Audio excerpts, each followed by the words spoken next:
Without further ado, over to Krista, our expert, and we're really excited. Krista, looking forward to hearing your ideas. Thank you, Wendy. I'm really excited to share. So let me just get set up here.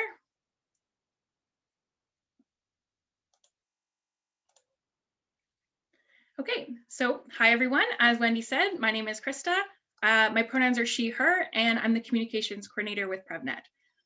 My home office is located on traditional unceded Anishinaabe and Haudenosaunee territory, and I'm very grateful every day to be able to live, to work, and especially to play as an uninvited guest on this land. So today we're going to have a little bit of a social media 101 discussion. So to get started, I would actually like to get a feel for everyone's skill set on this call. So we're going to use the Zoom poll feature. Stacy's just going to pull this up for us.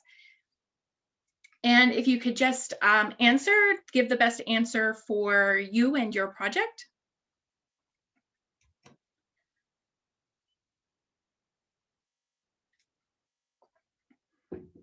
And as Wendy said, as we go through, if you have any questions or input, feel free to put it in the chat or speak up. I will pause for questions as I go through, because I do have a lot of information for you today, but I would love to have a collaborative discussion.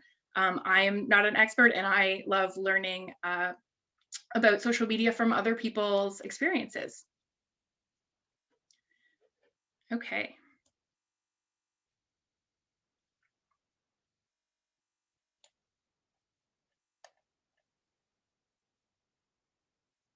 Perfect. Okay, so it looks like someone on the call doesn't have social media, which is great.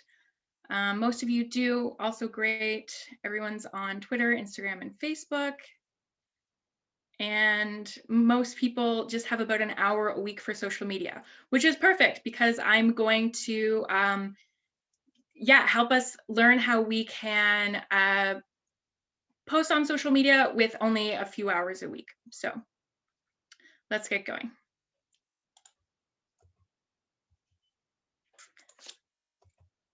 Okay, so it is helpful to know the skill set and the goals of the people on this call because social media is huge. We often talk about it as one sort of monolithic thing, social media, but it includes Instagram, Twitter, Facebook, TikTok, Snapchat, and more. And each one of those is most often used differently by different people for different reasons. And so it can very quickly start to get overwhelming for anyone without a social media manager title and 40 hours a week to dedicate toward it.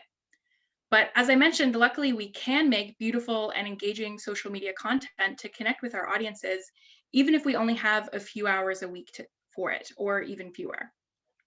So my goal for today is to make this as easy and accessible as I can by following one surprising rule. Keep it simple. So this is pretty universal advice and maybe not that surprising. But we'll see as we go through that whether we're talking graphics or tweets or analytics, we could just follow this overarching keep it simple rule to help us meet our goals. Okay, so whether you're just starting your social media channel or you want to take another look to maybe realign your content, the first thing you want to do is ask yourself 3 questions. What are your goals? Who is your audience? And what does your audience want? And when we have an answer to these questions, it's going to help us clarify our message to deliver clear, compelling, and customer-centric communication. So here I'm going to use a little bit of a simplified PrevNet-esque organization as an example.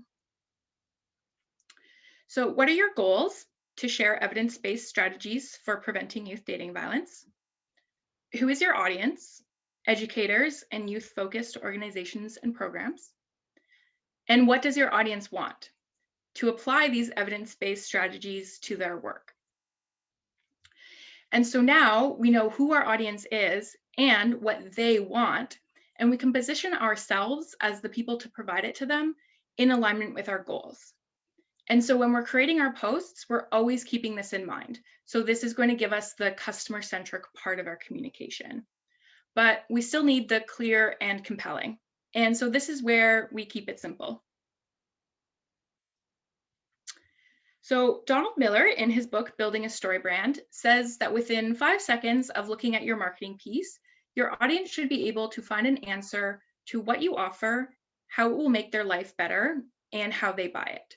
So his example is, could a caveman look at your website or marketing piece and figure out those answers?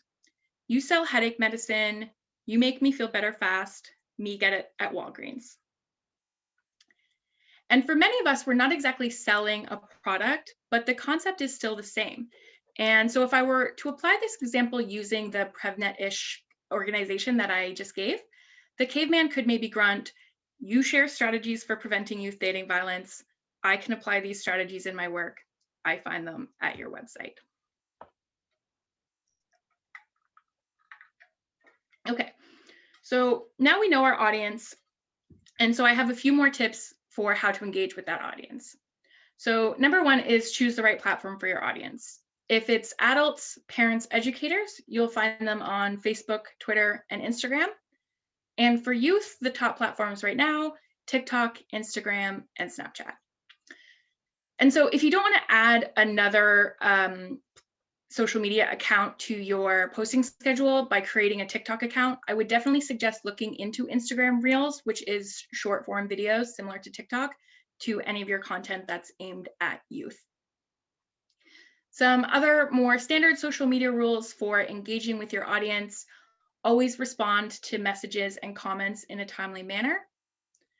Provide opportunities for engagement by asking questions and using built-in engagement tools. And interact with similar accounts by following, sharing, liking, and commenting. And finally, at least for this section, remember quality over quantity. And that's almost always the rule, isn't it? But the point here is that while you'll find lots of information online about how much you should be posting, some people will even tell you to post 3 times a week. The best posting schedule is the one that works for you and that allows you to post great content for the time that you have.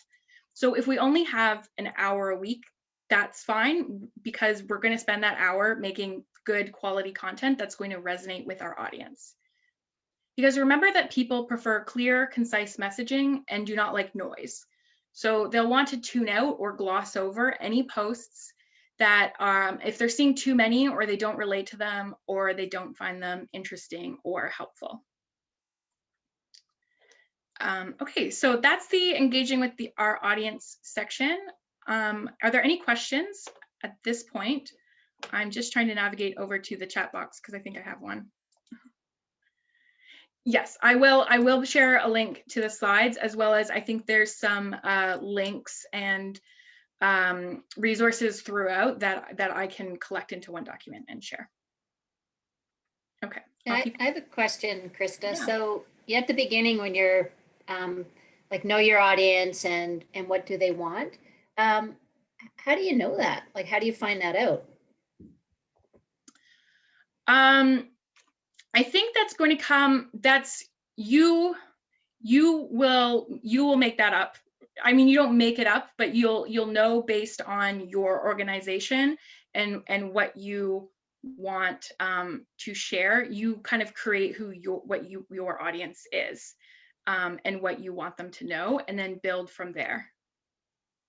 Does that make sense? Well, because you're talking about like, what do they want? So just wondering, like, how do we know what they want? Do you, like, would you do? I mean, that's a good question. But I guess because we know that our audience is educators and youth-focused community groups, that's the audience that we want to market to. And so we know that they want resources for the youth that they're working with. And so that's the audience that you want to have. Right. And you want, yeah. Okay. I'll keep going. I did see a question in the chat that maybe I'll respond to at the end. Okay, so now we have a content plan. So we need to create the content. So I do use Photoshop a lot of the time to create our graphics. Unfortunately, it's not free. or particularly beginner friendly, but fortunately there are lots of apps that are free or cheaper than Photoshop and are maybe a little bit more beginner friendly. So one of the most popular platforms for creating fantastic social media graphics with very little design skills is Canva.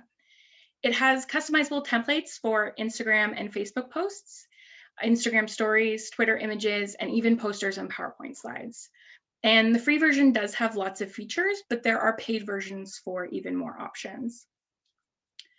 Also at canva.com/learn, you can find lots of resources, both for just designing content in general, as well as things that you can do within the platform itself. And so this video here is just me quickly making a graphic just to show you how it's a customizable template that's already there, and you just need to swap it out with the information that you want to share.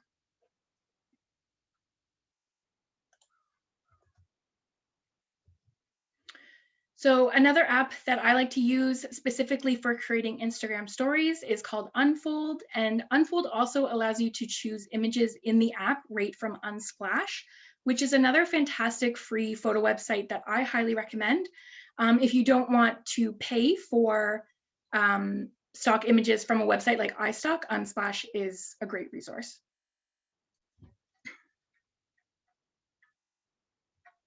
Okay, so now we've chosen a design platform that works for us, and we need to create some eye-catching content. And this is where our keep it simple rule is really going to come back into play, remembering that our brains are automatically going to filter out and ignore anything that is noisy or confusing, and that we want our audience to know exactly what the point of the post is within the 5 seconds. So there are some very simple design rules to follow to help us achieve that. And there are, of course, more design tips and rules, but these 4 are probably my favorite, or at least the ones that I think are the most important for social posts. So white space is the idea of just visually separating parts of the design instead of filling the space with information. It gives your audience an idea of where to focus and doesn't confuse or attack them. You just want the most important eye-catching information in your image, and you can put the rest in your tweet or your caption. And hierarchy is the design and placement of elements to create different visual levels.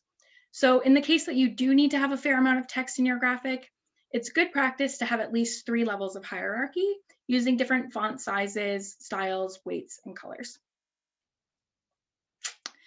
And of course, when you're putting text over images, the message needs to be legible and read and understood quickly by your audience.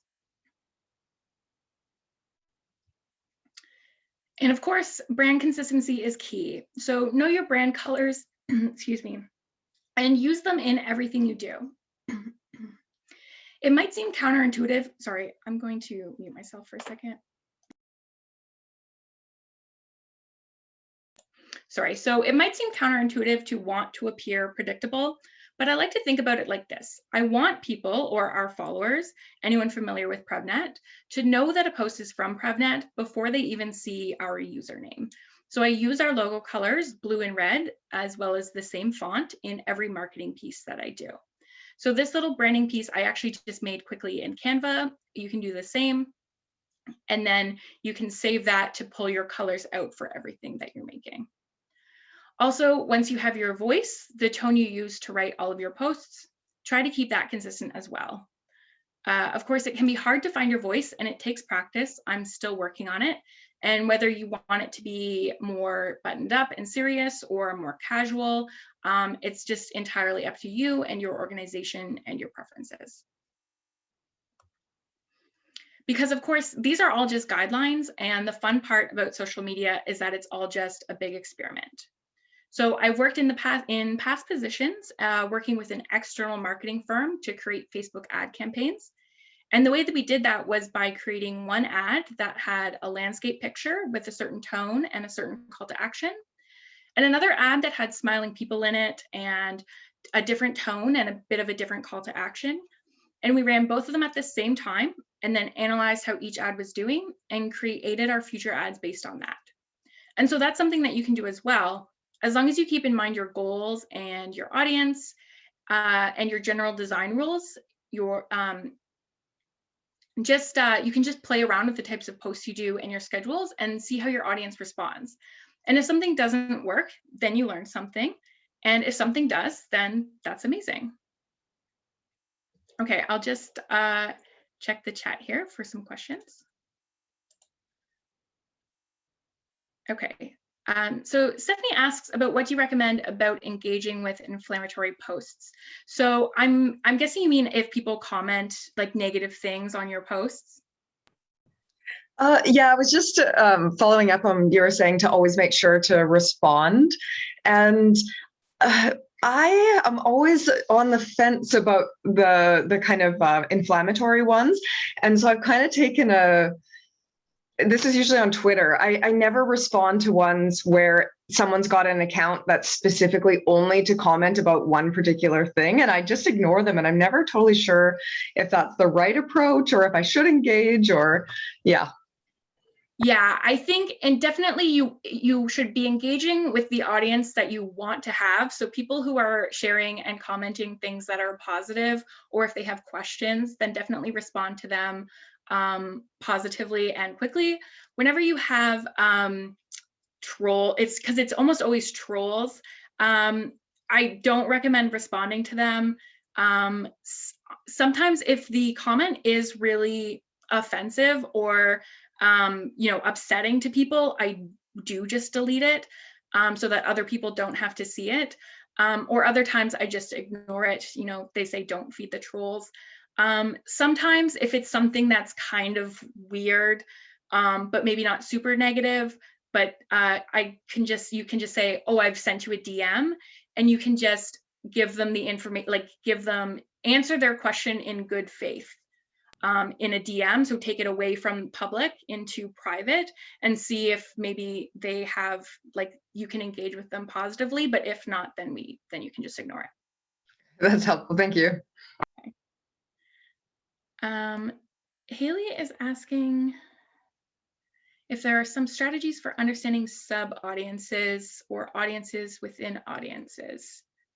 I'm not sure about that one, Haley. So I think you said you've gone on mute for a moment, but I'm unmuted because I wanted to explain just a little bit more what I meant by that. Yeah. I don't know if it makes sense. So, like academic Twitter, or I can't think of other examples right now, but if you're not really read into those kinds of things, I was wondering if you had comments around should we be engaging with that kind of specificity, or is it better to just, like you were saying, look at your primary audience, like educators and facilitators and that kind of thing?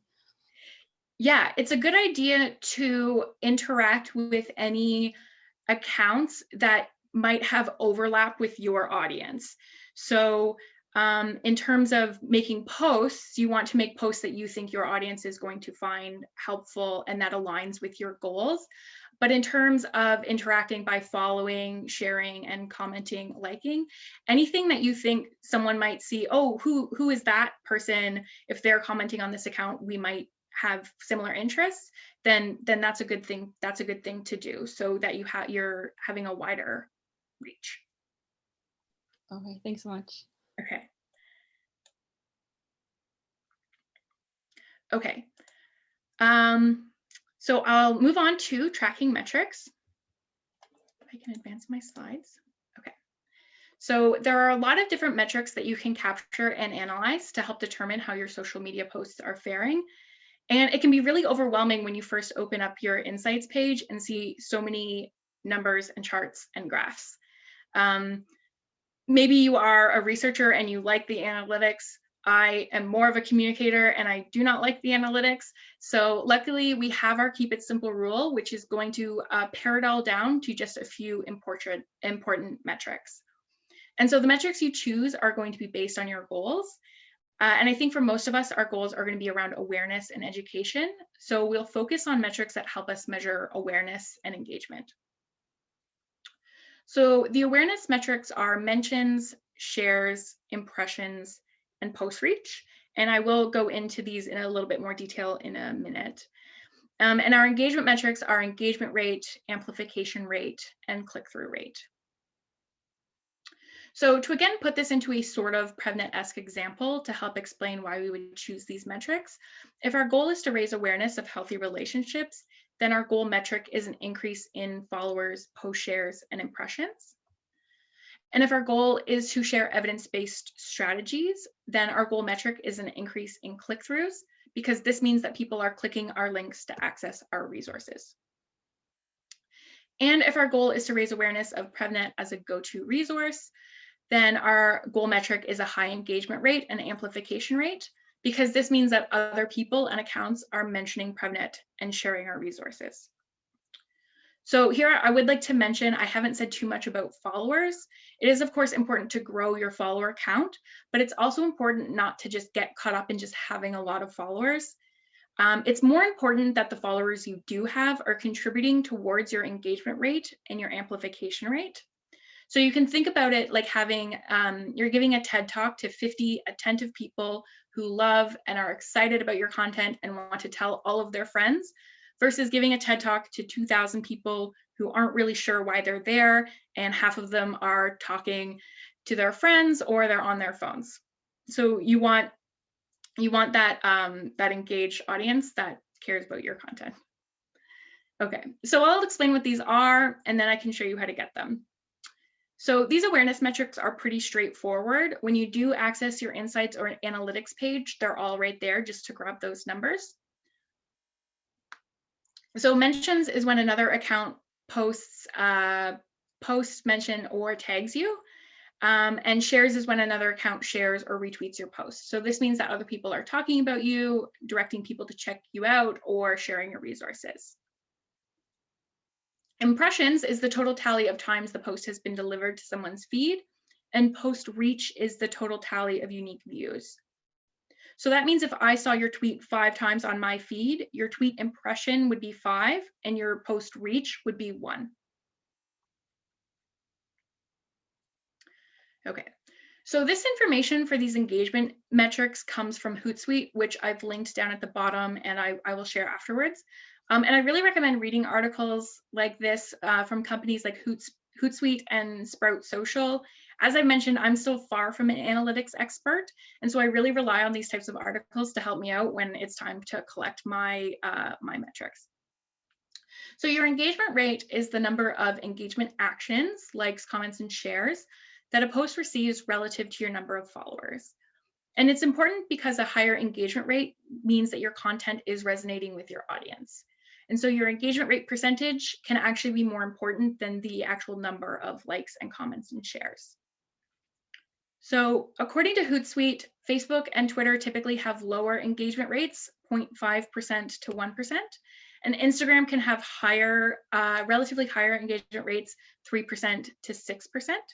I will comment a little bit more on these percentages in a minute.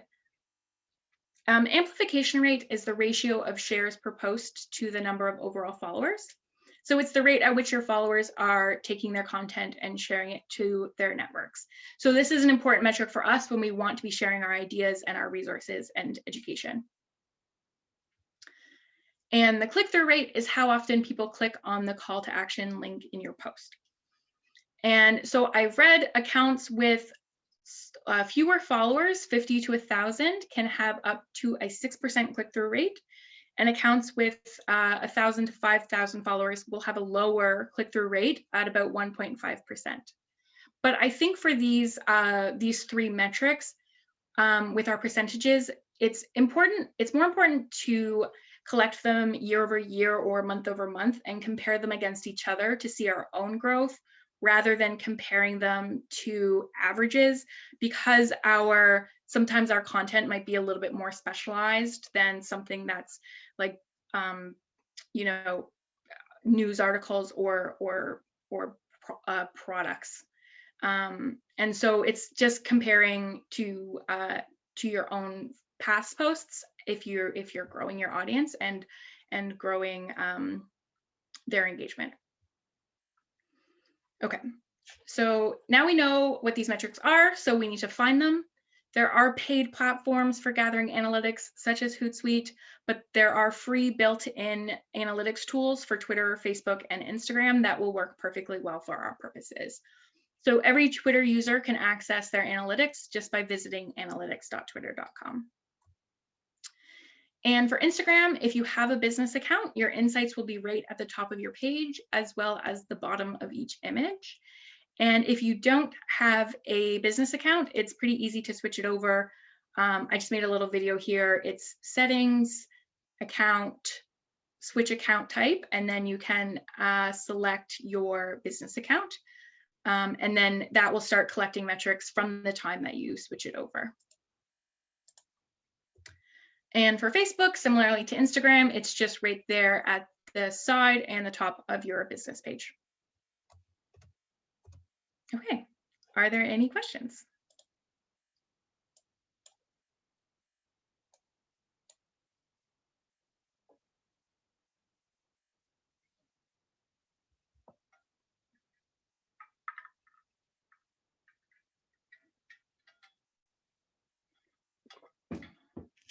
Okay, no questions yet. That's fine.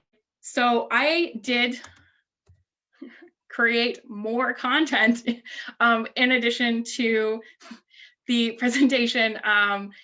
If anyone wants to stick around and hear more tips, I have more tips. Because this was a difficult presentation to make, because obviously, so like social media, it's a lot of stuff. You know, it's a college degree for some people, and it's a full-time job for some people. So it's endless. So it was pretty easy to come up with some more questions. Okay, so everyone responded positively, so I'll keep going. So how can I grow my social media following? So as I mentioned earlier, it is important that you don't get caught up in having a lot of followers, but still we want followers. And unfortunately, there isn't really a quick and easy way to get a ton of followers. Even having one post go viral isn't even a great way to gain a bunch of valuable followers. And the best way is patience and consistency, which can be tough because you do put a lot of work into your social media accounts and you want people to see them and like them and share them. Sometimes I'm posting on Instagram and I'm really proud of what I posted and I think it looks great and I think it's informative. And I'm kind of sad that not a lot of people see it and that our Instagram doesn't have more followers. But I just have to continue posting this valuable, informative content because it is informative to the followers we already have. And hopefully, eventually, more people will see it and find it valuable. So there is no quick, easy fix here. It's just patience and consistency. I think too, the one thing that I think we tried to do too was to follow, and I think maybe you touched upon this earlier, like follow, like we're following all the community of practice projects, I believe, that have, that have social media, and try to like tag them where we can with the hopes that that could help grow, like if their followers become aware of us, then so trying to find like-minded organizations with similar goals. That's one strategy that we've used. Yeah, definitely. Yeah. So you want to follow similar accounts and share their content. And when you share them, you can tag them. And then hopefully sometimes people like if I share something from an account that I like and tag them, sometimes they like that I've shared that. So then they'll put it on their Instagram story, for example, with us. And then now our name is out there to their audience, which is great. And people can be like, oh, this is another account similar to this account that I'm following. You can also collaborate with other accounts, which I haven't done yet, but have plans to. So finding other accounts that have similar audiences or similar content and working together to create joint posts. Commenting on even if you comment something, well, you should always add value. So instead of just commenting like great post, comment, this is a great post because, and add some value. And then when people are reading the comments, then they see your name and they'll go check you out. And that's again where having your valuable content on your page is important, because if people are seeing your name and clicking over to you and then your page is not good, then they won't follow you. But if they like what they see, then they'll follow you. Hashtags. I think, so hashtags, I'm not sure. I feel like no one said they were a beginner for social media, so everyone might know hashtags. But my best practices for hashtags on Twitter is to only use 1 or 2 per tweet. No one wants to read a tweet like this. And also, no one is really searching like hashtag lessons or hashtag webinar recording. So you don't really need to tag it. So you really just want to be using the really popular ones that you know people are searching. And it's really best practice to just use 1 or 2. Also, my tip for Instagram hashtags is to use between 10 and 20 of medium popular hashtags. So when you go to type in your hashtag on Instagram, it will tell you how many people are using it. And you don't really want to use the ones that have 100,000 uses, because then your content will get hidden. But if it's kind of in the middle there, then it's more likely to be seen. And you can pick your 10 to 20 hashtags that you're going to use on Instagram and save those in your notes, and then copy and paste them every time so you don't have to type them out every time.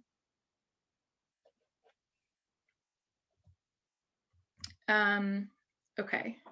Sorry, can you just explain that again? Like the 100,000 versus smaller, about hidden?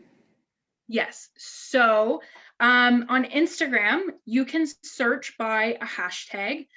So say, for example, teacher, there's some teacher ones. So if you're a teacher, you can look up like teacher tips, for example, and then search through posts that people have hashtagged teacher tips.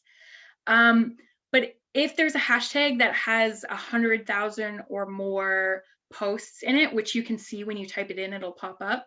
Sometimes you might not want to use that one, because that just means there's tons of posts there and you're less likely to be seen. So you want to pick the ones that are kind of in the middle, because then you're a little bit more likely to be seen. And using the hashtags on Twitter also just helps with the algorithm so that your posts will be shown on the explore page of similar accounts. Okay, I have a little bit here about Instagram stories, which is, does anyone want to know about Instagram stories, or do we know about Instagram stories? You want to know about Instagram stories? Okay.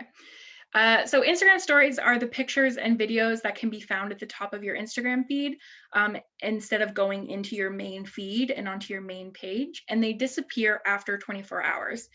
Unless you choose to save them as a highlight to your profile, and then they'll be at the top there instead of in your grid.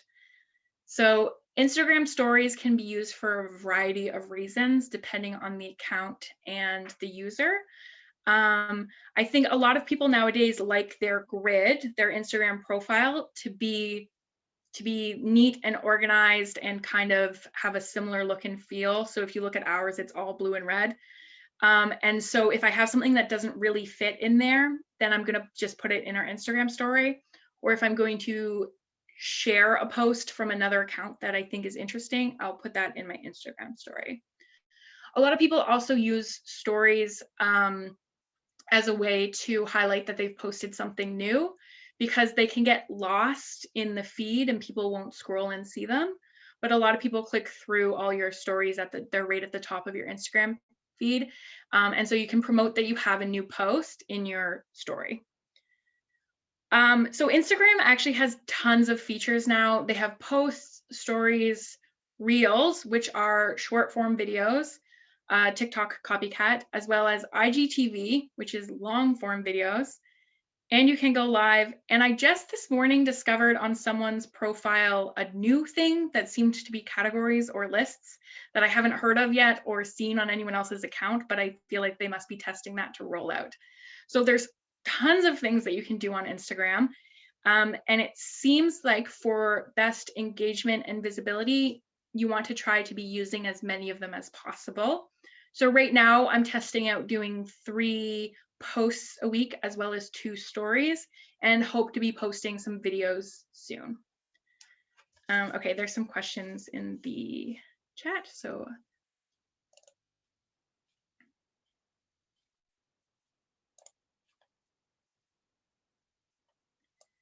okay, perfect. And let me know. I know that I can talk kind of fast, and I know that this is a lot of information. Feel free to email me as well afterwards if you want to chat or talk more about anything specific, then I'm happy to help out. Do I have more here? Okay, increasing your click-through rate on Twitter. I found an article which I put here. Again, I can send it out afterwards. It has 14 ways to try to increase your click-through rate on Twitter. The main ones including using short, clear language, using verbs and a strong call to action, and using images. Often on Twitter, they suggest using images to get attention, even though it's supposed to be a text-based platform, and Instagram is your image-based platform. People will are more likely to look at and engage with tweets that have pictures in them.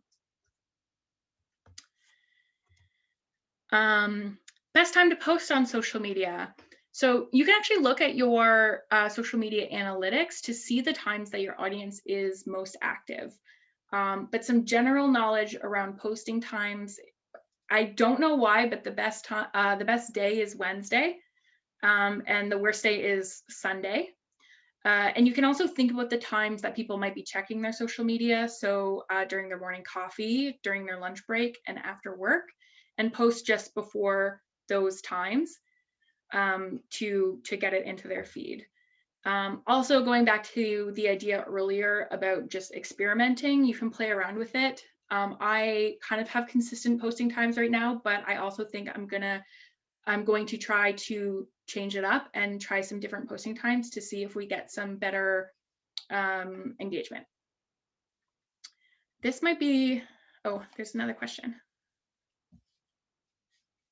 Sorry, I'm struggling to get my mouse around to open up the chat, but we'll get there eventually. Okay. I mean, so it's from Kelly. Yeah. So like, are youth different than, older people? Like I would imagine so in terms of engagement, like timing. That's a good question. I haven't seen anything, whenever I was looking up best times, I haven't seen anything that actually breaks it down by age, but you can look at least on Instagram, probably on Facebook. I don't think Twitter, but on Instagram and Facebook, you can look at the age and gender, country. It actually has a lot of analytics for your audience. So you can look at the age of your audience.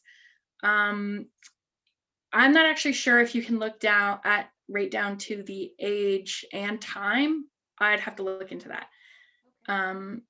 But yeah, that is something to think about. Obviously, most of the kids aren't on most of the youth aren't on social media during school, or they shouldn't be anyway. Right. Okay, I think this one we chatted about. Okay, so that's all I have for today. Does anyone have any more questions? Hey, Krista. Hi, Haley. Here. Thanks so much for this. It's really helpful. I hope this question is going to make sense. So I'm wondering what your policies or sort of best practices are when it comes to using your own personal social media accounts in relation to, say, different projects or initiatives. I'm asking this question because I'm part of a few different projects that have their own dedicated social media kind of expert. And then I'm not sure how to engage on social media as much, since I'm not as active sort of on my own personal accounts. I'm not even on Instagram yet. It's something I want to learn more about, but it's kind of intimidating to sort of you know what I mean? Does that make sense about how to kind of jump into that conversation through your own accounts? Right, yes. So I think it kind of depends personally. For me, I mean, my personal Instagram account is protected, so people can't see it if they don't follow me. But I also don't follow PrevNet or like our own posts because I don't want people to come back and find me. I just prefer if they didn't. But there are lots of people who have a personal, professional accounts because you, as Haley, are a knowledgeable person in this field that you want to engage with other knowledgeable people. And that's fine and great. If you're worried about, you know, you want to post on Instagram to your friends and you have casual content, but so then you're worried about interacting in a professional capacity, you could actually make 2 different Instagram accounts. I'm not sure if there's a limit on the number of Instagram accounts you can have. I currently have 4. So if you want, is that what you mean? So sort of you could have. Yeah, that's exactly what I meant. And I was also wondering too about like posting frequency. Like say you're someone, I have a Twitter account because I got the sense that was sort of something you're supposed to be doing, but I'm someone that struggles to like post content regularly. And I'm wondering if that is, I think like what you're saying, maybe having an account that's specific to that particular topic and then trying to just kind of set aside, like you're saying, an hour a week to kind of dedicate to that. Yeah. So what I would do then in that case is, create your account to be a little bit more specific. It can be casual if you want. People do like people to have personalities. So you can post personal things if you want. There's nothing wrong with that. It's just up to you. I tend to be more private and I would rather not. Other people don't care and they put everything out there.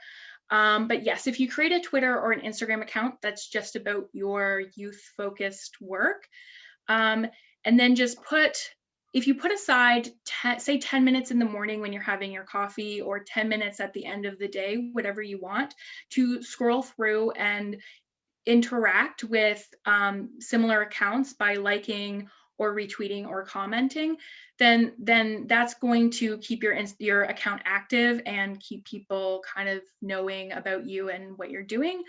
And then also just tweeting whenever there's something that you want to share. You don't want to keep it too dormant because then people will come to look and see that you haven't tweeted in 3 weeks and probably won't follow. But if you just try to put an hour or so into it a week, even if it's just 10 or 15 minutes a day, then that will be helpful. Thanks so much. Really You're welcome. Okay.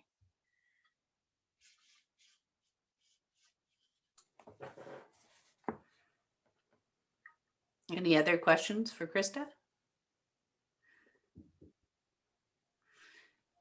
What I loved about your presentation, Krista, is that you prepared for no one to have questions. And then you had really relevant questions. So thank you for being so thoughtful. I think on behalf of all of us, we're grateful for you for sharing your knowledge and your experience, and really appreciate the information that you've shared with us today, because you've presented in a way that it's succinct and also something that we can take away and just apply. So thanks so much for your presentation, and thank all of you for coming and joining with us today. I think Stacy has put in the chat box the evaluation, and so please take 2 minutes and fill it out, and it will help us meet your needs and continue to have seminars that are relevant to the work that you're doing and to have these share and solve. So really appreciate all of you taking the time today, and have a great day, and hope it's nice and sunny like it is here, and you can enjoy some time outside. So thanks everybody. Take care. Thanks so much. so much. Thank you. Bye. Bye. Yeah. Thanks. Bye-bye.